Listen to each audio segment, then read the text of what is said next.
Bienvenue à cette principale édition de la soirée dont voici le sommaire. La Zambie sur le toit de l'Afrique. Les Chipolo Polo ont remporté la 28e édition de la Coupe d'Afrique des Nations. C'était il y a quelques heures à Libreville dans le journal. Décryptage de cette victoire avec Abdoulaye Dabo, rédacteur en chef au desk sport de la télévision. Il est l'invité de cette édition et il est déjà là sur le plateau. La baie de Han connaîtra une meilleure fortune sous peu. Les industriels de la capitale ont pris l'engagement d'assainir la plateforme. On verra comment tout à l'heure. Et puis des fans sous le choc mais consolés par un héritage, 170 millions de disques vendus. Whitney Houston s'en est allé hier. La star de la pop avait 48 ans. Merci d'être en rendez-vous. La Zambie est donc la surprise de cette 28e édition de la CAN, une édition co-organisée par la Guinée équatoriale et le Gabon. Le Gabon qui a innové lors de la cérémonie de clôture, c'était quelques heures avant la finale. Ambiance tout de suite. Un trophée remis par les deux présidents des pays co-organisateurs. 1-0. Et voilà, la Zambie est officiellement vainqueur de cette 28e Coupe d'Afrique des Nations de football. Qui l'aurait... On vient d'attendre. Il n'est pas très partagé, Katongo. Pour cette équipe zambienne. Pour ce parcours incroyable. Et la photo, souvenir, évidemment ils en feront d'autres avec le trophée et je parie qu'il va y avoir des joueurs qui vont dormir avec le trophée. Voilà, c'était il y a quelques heures, même pas. Donc une équipe zambienne super contente, c'est normal. Alors la troisième finale aura été la bonne pour la Zambie. Les Chipolo Polo ont remporté la 28e édition de cette Coupe d'Afrique des Nations à Libreville au Gabon. Résumé d'un match où le suspense a été au rendez-vous jusqu'au bout avec El Achir Dramé. Et voilà, la Zambie est officielle. La Zambie championne d'Afrique pour la première fois de son histoire. Le troisième essai a été le bon. Un haka pour fêter l'entrée dans l'histoire de la CAN. Le suspense et l'attente ont été longs, mais au bout du compte, les Chipolo Polo, boulets de cuivre en français, ont explosé les éléphants, pourtant grands favoris de la finale. Après seulement une minute de jeu, les Chipolo Polo se montrent déjà dangereux. À la suite d'une belle combinaison, Sinkala sollicite Kopabari. 10e minute, coup dur pour les Zambiens. Moussonda blessé cède sa place à Mayunga. Dominé d'entrée, les Ivoiriens sonnent la révolte à la demi-heure de jeu. Yaya Touré manque de peu l'ouverture du score après une talonnade inspirée de Didier Drogba. Malgré quelques assauts de part et d'autre, les deux équipes retournent au vestiaire sur un score nul et vierge. De retour, les Ivoiriens prennent d'entrée le jeu à leur compte. 68e, Gervinho qui tente de s'enfoncer dans la surface zambienne est fauché par Moulenga. Badara Diatta indique sans hésiter le point de pénalty. Didier Drogba se charge d'exécuter la sentence, mais une rate de cadre. Les éléphants continuent néanmoins de mettre la pression sur les Zambiens. Maxime Gradel, entré à la place de Salomon Kalou, rate de peu la balle de match à la 87e minute. 0 but partout à l'issue du temps réglementaire. Au début des prolongations, Katongo touche du bois. Ce sera la seule occasion sérieuse de prolongation. C'est donc l'épreuve fatidique des tirs au but qui va départager Zambiens et Ivoiriens. À ce jeu, les Chipolo Polo se montrent les plus adroits. La Zambie monte sur le toit de l'Afrique. Quant à la Côte d'Ivoire, l'histoire a bégayé. Comme en 2006, elle échoue à une marche du bonheur. Et oui, les tirs au but et le hasard liés à cette forme de compétition. Après donc 3 semaines de chaudes empoignades, la CAN de football s'est refermée. La finale a été arbitrée par un Sénégalais, mais le Sénégal va s'efforcer d'oublier cette édition. La déconvenue a été énorme pour les Lions, premiers à être sortis. L'absence de nations multi-étoilées et la bonne prestation d'équipes supposées faibles semblent préfigurer un bouleversement de la hiérarchie du football africain. Enseignement d'une CAN, c'est une chronique signée Oumar Diaw. On aurait aimé voir à la place du juge arbitre une équipe sénégalaise finaliste et pourquoi pas enfin couronnée. Mais bon, entre nos doux rêves et la dure réalité, c'est comme le jour et la nuit. La Zambie négligée ne s'est pas retrouvée en finale par hasard. Les Chipolo Bolo, brillante bille de cuivre, ont proprement roulé sur les Lions avant que le reste de la poule ne leur passe dessus. L'équipe la plus respectée au départ prend 3 gifles, des Lions en papier. Les Pharaons, les Lions domptés du Cameroun et les Super Eagles ont suivi cette CAN à domicile. Ils ont dû mesurer le rétrécissement du fossé entre les nations. Les co-organisateurs qui sont dans les profondeurs du classement FIFA ont tout de même joué les quarts de finale. Le Niger, le Soudan, la Libye et même le Botswana ont montré qu'ils ne jouaient pas au foot avec des sabots ou des pieds beaux.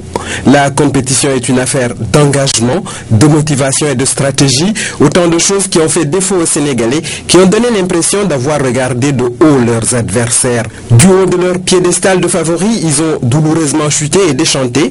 L'onde de choc s'est propagée de l'Équateur aux confins du Sénégal, ajoutant de la déception à une tension sociale et une crispation politique. La Côte d'Ivoire, dont les plaies sont juste en voie de cicatrisation, a fait l'union sacrée autour de ses éléphants, lien national sans doute le plus puissant en ces moments fragiles de renaissance. Quel péché le Sénégal a donc commis pour que Dame coupe en face le premier prétendant et conduit? N'étions-nous pas beaux? C'est à croire que cela ne suffit pas. Abdoulaye Dabo, bonsoir.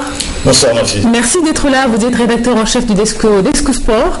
Vous avez suivi de très près cette CAN, d'abord à Bata, ensuite ici même au Sénégal, à Dakar précisément. Aujourd'hui, on sollicite l'œil de l'expert que vous êtes. La fête du football africain a donc pris fin avec son lot d'incertitudes, de suspense, mais également d'émotion. À l'arrivée, la Zambie se hisse sur le toit de l'Afrique, un sacre qui s'est dessiné lentement, certes, mais sûrement, et qui a pu enfin se réaliser ce soir. Oui, c'est vrai que le sacre zambien s'est réalisé ce soir et le troisième essai a sans doute été le bon pour cette équipe de la Zambie. Parce qu'on le rappelait tout à l'heure, 74 première finale, 94 seconde finale, donc 2012 a finalement consacré à cette équipe zambienne au titre de champion d'Afrique pour l'édition, la 28e édition de la Coupe d'Afrique des Nations, qui est la compétition la plus prestigieuse du continent. Alors, il faut dire que là, c'est une très grande première qui couronne quand même un football régulier. C'est le triomphe d'un collectif, le sacre d'un esprit conquérant avec lequel la Zambie a toujours attaqué ses rencontres. De Bata à Libreville, en passant par Malabo et jusqu'à Franceville, la Zambie a tout simplement laissé partout où elle est passée l'image d'un bloc soudé, un bloc solide, un bloc moralement armé et tactiquement discipliné, mais surtout tourné vers l'offensive. Et là, c'est important pour une équipe. Dans l'équipe zambienne, il y a une seule star. La star s'appelle le collectif, c'est le groupe. Il y a un seul modèle, c'est le jeu. Il y a un seul argument, c'est l'argument, le mental guerrier, cet argument donc conquérant dont on parlait tout à l'heure. Alors, je crois qu'au plan émotionnel également, cette victoire est pleine de sens pour l'équipe de la Zambie, parce qu'à Libreville repose une génération de footballeurs zambiens. Alors, en gagnant, ils ont honoré la mémoire de ceux-là qui ont craché en 93 au large de la capitale donc gabonaise. Alors là, c'est un symbole très fort, une belle réussite, bien méritée également. Alors, que dire la Côte d'Ivoire qui était en finale face à cette équipe de la Zambie? Il faut dire que les Ivoiriens étaient tout simplement les grandissimes favoris de cette 28e édition de la Coupe d'Afrique des Nations. Mais à l'arrivée, la Côte d'Ivoire est donc rentrée bredouille. La Côte d'Ivoire est aussi invaincue dans le jeu. La cage de Kopa Barry est restée inviolée sur 6 matchs avant de prendre les pénaltys. Mais on le sait, l'histoire ne retient que les vainqueurs et seule la victoire est belle dans la compétition. C'est vrai que là, c'est un coup dur pour une génération de footballeurs exceptionnels, mais peut-être pas un coup d'arrêt parce que l'opération rachat peut tout simplement avoir lieu en 2013, c'est en Afrique du Sud. Alors, c'est tout le mal qu'on pourrait souhaiter à nos voisins de la Côte d'Ivoire, mais pour revenir à la Zambie, outsider, personne ne l'attendait vraiment à cette équipe, à ce niveau de la compétition, même si après, la notion d'équipe favorite même est d'ailleurs remise en question. La Côte d'Ivoire favorite, elle, au compteur, avec le compteur, donc je pense une victoire acquise même ici, je pense au Sénégal en 92. Pour autant, est-ce que la fête a répondu aux attentes du public? Je crois que la fête a répondu aux attentes du public. Il y a eu donc ces grands moments d'émotion. Les victoires se sont succédées au déboire. Il y a eu les fleurs, il y a eu les pleurs également. C'est ça aussi la vie du sport.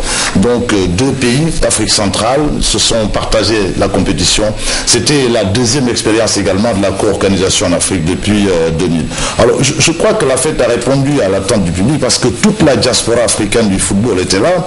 Les stars étaient attendues, du jeu jeu, il y en a eu. La nouvelle configuration de l'Afrique du football s'est traduite sur le terrain avec l'arrivée de nouvelles nations qui n'ont pas démérité. C'est la Guinée équatoriale qui arrive pour la première fois, le Soudan pour la troisième fois, le Niger pour la première fois, le Botswana pour la première fois. Alors donc du jeu, il y en a eu même quand on regarde un peu sur les chiffres, il y a quand même eu une quarantaine de buts sur 32 matchs. Donc la moyenne est restée à 1, ça veut dire que le football africain est resté offensif, ce football chatoyant aux accents folkloriques parfois, des petits gris-gris de gauche à droite, mais il y a quand même eu du beau football et c'est ça qu'on attend justement à chaque fois que l'Afrique se met sur le terrain. Alors j'ai aimé quatre mots, victoire des boires, fleurs, pleurs.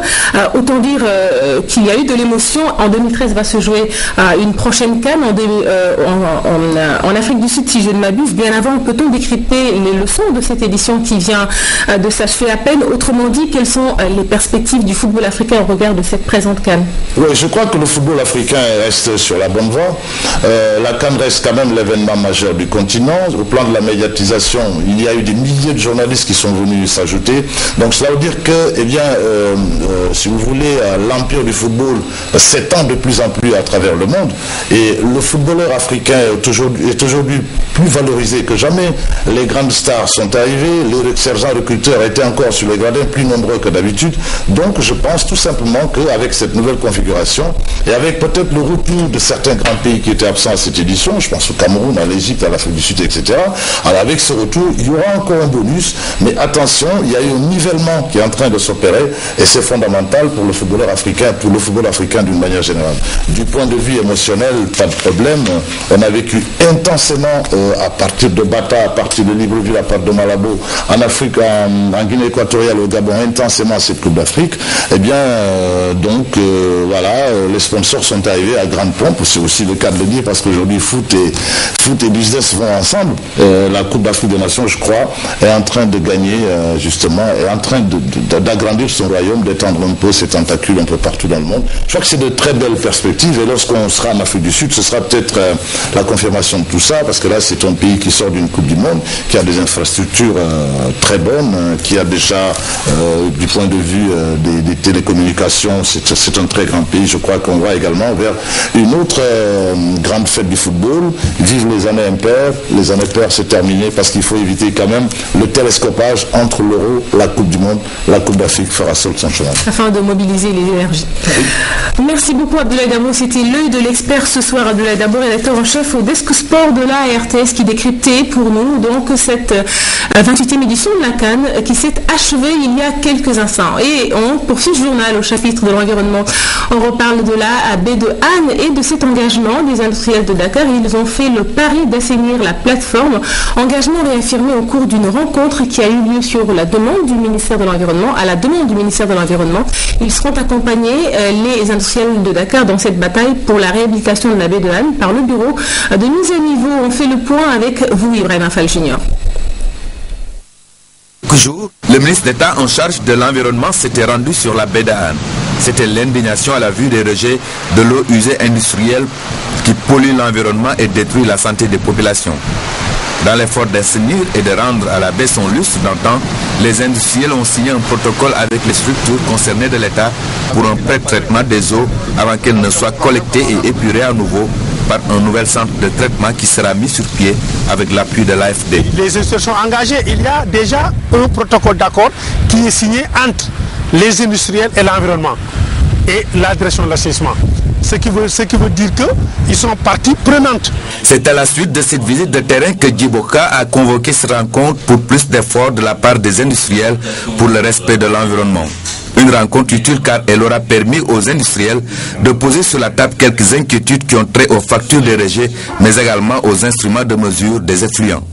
Il faut qu'on puisse nous aider à trouver les débitmètres idoines pour, en tous les cas, mesurer le débit. Nous sommes en train aussi d'être dans la démarche pré-traitement.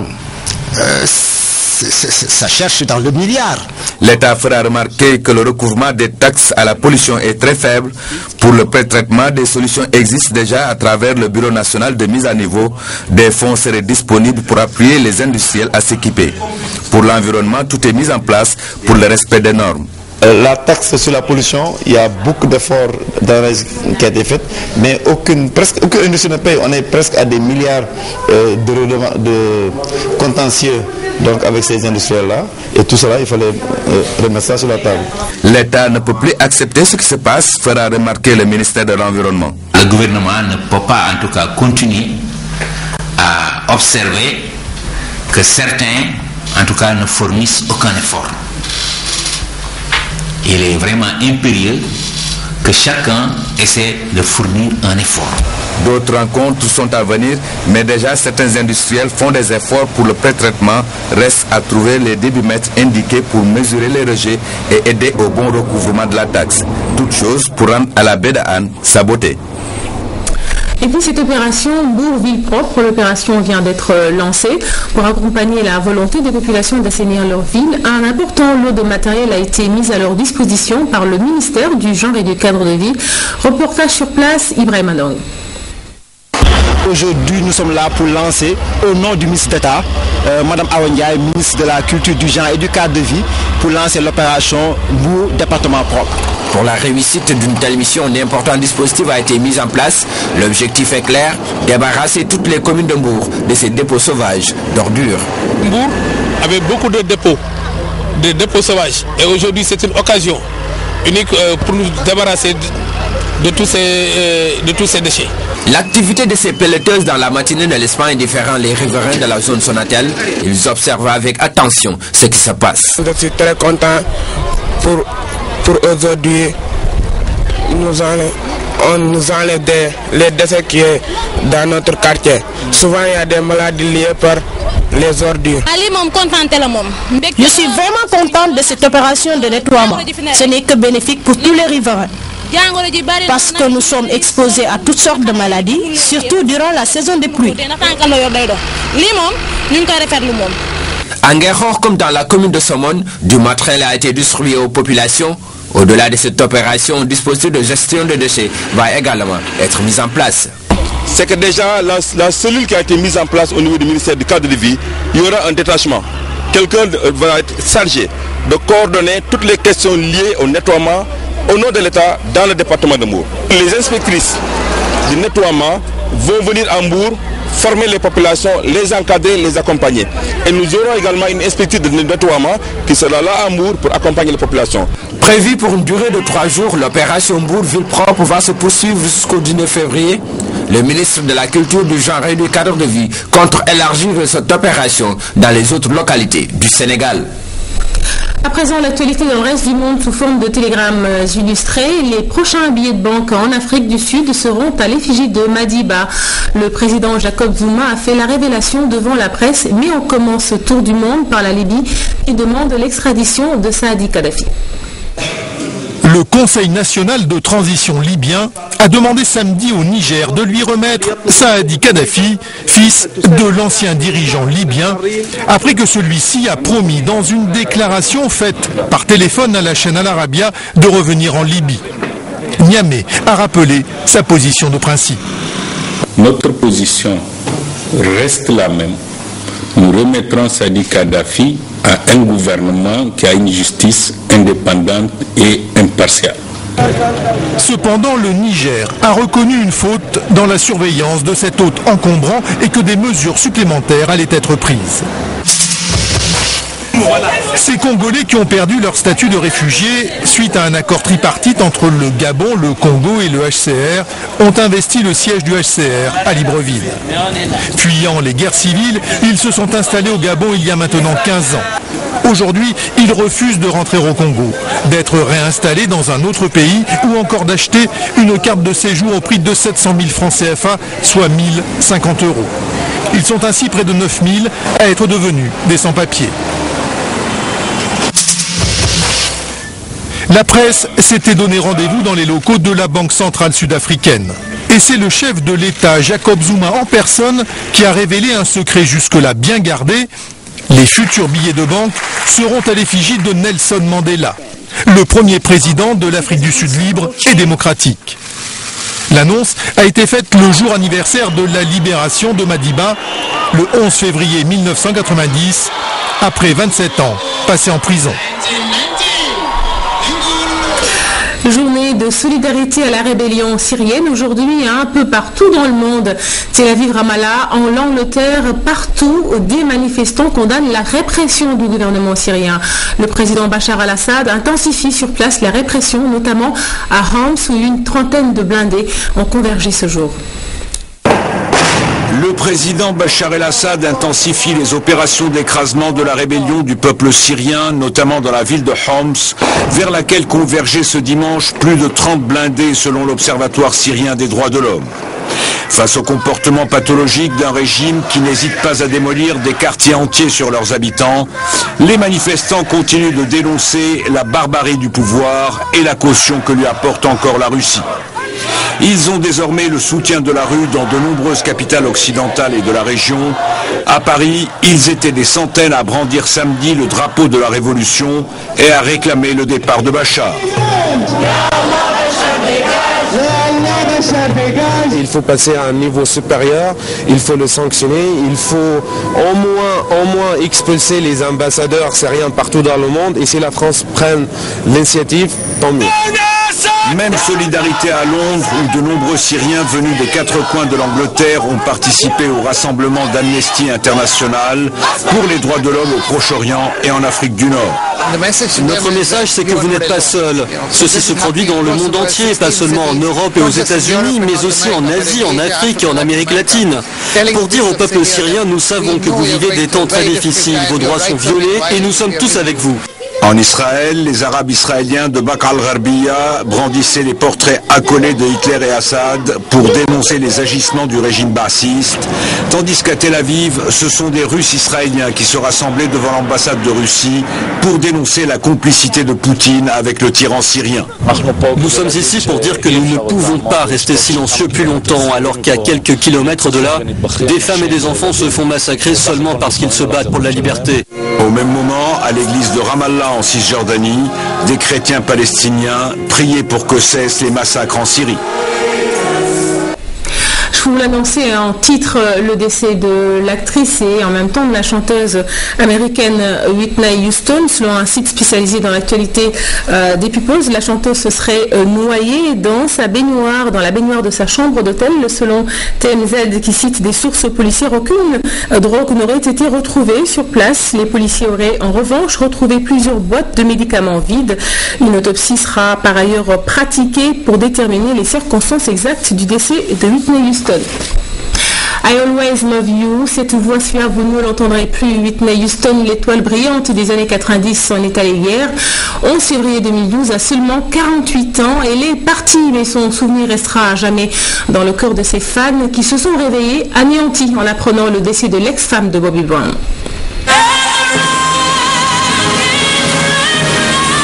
Au sommet de sa gloire, on l'avait surnommée la voix. À 48 ans, Whitney Houston s'est éteinte. Actrice, chanteuse, elle fut l'une des étoiles les plus brillantes des années 80 et 90. Avec son physique de mannequin et sa voix puissante, Whitney Houston enchaîne les succès. Chaque single atteint les sommets des hit-parades. En 25 ans, elle a vendu plus de 170 millions d'albums. Dans The Bodyguard en 1992, elle joue aux côtés de Kevin Costner. La bande originale du film sera l'une des plus vendues dans le monde grâce à sa chanson I Will Always Love You. Mais depuis une dizaine d'années, sa voix se faisait rare. Dès la fin des années 90, les problèmes s'enchaînent pour la diva, en particulier la drogue. Whitney Houston multiplie les cures de désintoxication. S'ajoute le divorce avec son mari Bobby Brown et des dettes qui l'obligent à vendre ses biens personnels. En 2010, elle tente un comeback, la voix cassée, incapable de chanter. Son concert tourne à la catastrophe devant un public consterné. C'est le pire concert auquel j'ai assisté de toute ma vie. Mais devant l'hôtel de Beverly Hills où elle est décédée, c'est évidemment une immense tristesse qui domine. Je suis anéantie par la nouvelle de sa mort. C'était l'une des plus grandes chanteuses de tous les temps. Je l'écoute depuis que je suis toute petite. Whitney Houston préparait un nouveau retour avec un album plutôt bien accueilli par la critique. Mais cette fois, la voix s'est définitivement éteinte. Et à noter qu'au cours de la cérémonie des Grammy Awards, ce dimanche, un hommage lui a été rendu. La chanteuse était bien sûr attendue. Et la page santé de cette édition à présent avec ce nouvel appareil d'hémodialyse offert aux populations de Darou Rahma et environ. Le donateur Serine Chérif Abassal, par ailleurs fondateur de la localité, a offert par ailleurs à ses concitoyens une ambulance médicalisée. Claire Diop nous en parle. Les populations vont désormais pousser un ouf de soulagement. C'est une ambulance médicalisée et un appareil de dialyse flambant neuf qui sont mis à la disposition des habitants de la cité religieuse de Darou Rahma et des 15 villages environnants. L'objectif est de leur assurer une meilleure prise en charge sanitaire. L'initiative est de Serine Chérif Abassal, le fondateur de Darou Rahma depuis 11 ans. Le marabout accompagné de son partenaire Roberto Estione et ses collaborateurs a procédé à la remise des clés de l'ambulance et de l'appareil aux autorités sanitaires. Un effort magnifié par les bénéficiaires qui ont beaucoup remercié et prié pour les généreux donateurs. Après Dakar et Saint-Louis, la région de Louga vient ainsi élargir la liste des localités qui disposent de ce matériel de haute technologie. Ici, les malades pourront désormais se soigner à proximité à des prix abordables. Serine Chérif Abassal a, dans la pure tradition sénégalaise, offert un boubou traditionnel à son hôte italien. Ce dernier a salué le geste et déclaré que le partenariat va continuer avec d'autres actions de bienfaisance pour un mieux-être des populations défavorisées. Au chapitre de l'éducation, le programme d'alphabétisation des jeunes filles et des femmes passé au peigne fin par les acteurs impliqués dans sa mise en œuvre. Pour cela, 7 régions ont été sillonnées. La direction de l'alphabétisation et des langues nationales, le Centre national des ressources éducationnelles ainsi que la division de la radio-télévision scolaire étaient sur le terrain et Omar Talabé y était aussi. Le projet d'alphabétisation des jeunes filles et des femmes est en construction. Il verra bientôt le jour. Ainsi, les acteurs à la base sont invités à donner leur point de vue. Je voudrais que le projet pense à s'approcher de ces organisations sociales pour essayer de voir comment faire bénéficier ces jeunes filles-là de ce projet. Parler de l'idée d'initiative novatrice et que c'est un facteur motivationnel du point de vue de l'amélioration, si vous voulez, des enseignements d'apprentissage. Je pense que de ce point de vue-là, c'est bon. Vos contributions, vos suggestions, vos recommandations, ça sera pris en charge dans le document avant de démarrer le programme. Porté par l'UNESCO, la direction de l'alphabétisation et le Centre national des ressources éducationnelles, le projet va être matérialisé par la division de la radio-télévision scolaire. À 8 h, on écoutait une leçon qui est passée dans toutes les écoles sénégalaises à la même heure et avec le même contenu. Également, vous vous souvenez de l'émission du professeur Iboder Cham, Fenêtre sur l'éducation. Cette émission-là était enregistrée dans les locaux de la DRTS. Chez nous, pour la DRTS, ce projet est surtout important du fait qu'il fait retrouver à la DRTS le rôle qui est le sien, le rôle primordial de la pédagogie. Et ce projet prend en charge cette question surtout dans un secteur très sensible où cette innovation n'est pas encore très développée au niveau des cibles, même si au niveau peut-être des opérateurs c'est quelque chose de connu, mais au niveau des bénéficiaires souvent ça n'a jamais été un médium d'éducation et d'enseignement. À terme, les jeunes filles et femmes néo-alphabètes vont se servir de l'ordinateur, du téléphone portable et l'ensemble des outils de communication modernes dans leur propre langue. On termine tout en beauté sur un air de fête au centre Talibou Dabo, ici à Dakar, précisément dans la commune de Grand Yoff. Un arbre de Noël a réuni parents, élèves et éducateurs pendant plusieurs heures. Des retrouvailles dont nous parle Turodiang. Ils sont plus d'une centaine d'enfants handicapés à recevoir leurs cadeaux des mains d'un parent, d'un membre de l'administration ou du corps professoral. Cette année encore, les enfants ont remercié leurs parents et se sont engagés à bien travailler à l'école.